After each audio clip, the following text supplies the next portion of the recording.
Naging usap-usapan ang naging reaksyon ng asawa ni megastar Sharon Cuneta na si Kiko Pangilinan isang araw bago matapos ang successful Dear Heart Reunion concert ng dating mag-asawa na sina Gabby Concepcion at Sharon Cuneta na ginanap sa Mall of Asia Arena noong October 27.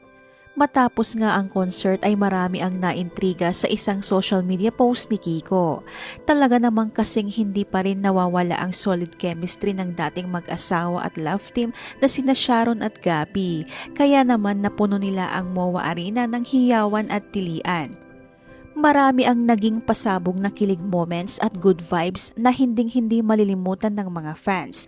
Naging tampok sa Dear Heart concert ang pagliligawan noon ni na Sharon at Gabby, ang kanilang pagpapakasal, pagkakaroon ng anak nilang si Casey Concepcion at ang kanilang paghihiwalay.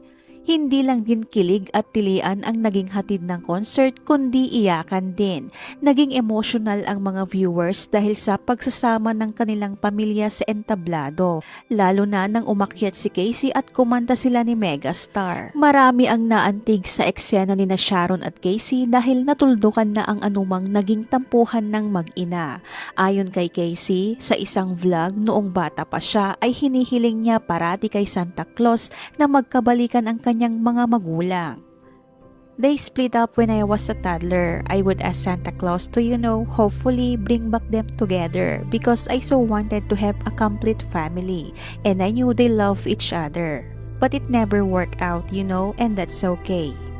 Kaya umano hindi niya inakalang darating ang pagkakataon na magkakaroon ng Dear Heart concert na magsama-sama silang tatlo, parang isang kumpletong pamilya.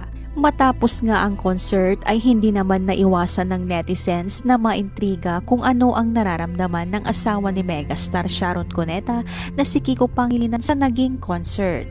Hindi kasi maikakaila ang lambingan ni na Sharon at Gabby gaya na lamang ng holding hands, yakapan, matamis na tinginan sa isa't isa. Simula pa noong rehearsal ng concert ay hindi tumigil sa pagpapakilig sina Sharon at Gabby. Pero umani ng papuri si Kiko Pangilinan nang magbahagi ito ng kanilang litrato ni Sharon na magkayakap at sabay niyang sinabi sa caption, "Kapag natapos na ang oras ng trabaho," with heart emojis. Tila ang ibig sabihin ni Kiko ay matapos ang trabaho sa kanya pa rin uuwi si Sharon Cuneta na naiintindihan niyang trabaho lamang ang lahat at walang personalan. Kaya naman humanga sa kanya ang mga netizens. Ayon sa kanila, "I'm Shagab fan since my childhood days pero seeing this photo melts my heart. Thank you po Sen at Kiko Pangilinan for understanding sa aming mga fans. Mahal po namin ang pamilya nyo. Peace everyone, importante kung saan sila magiging masaya.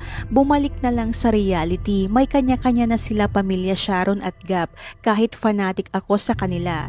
Tama na pinasaya nila tayo na makita muli sila magkasama at maging maayos na. Pwede pa naman pagpatuloy nila pagkakaibigan."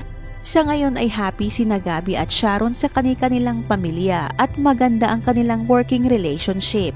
Lalo na rin si Casey dahil isang fairy tale come true ang naging reunion concert.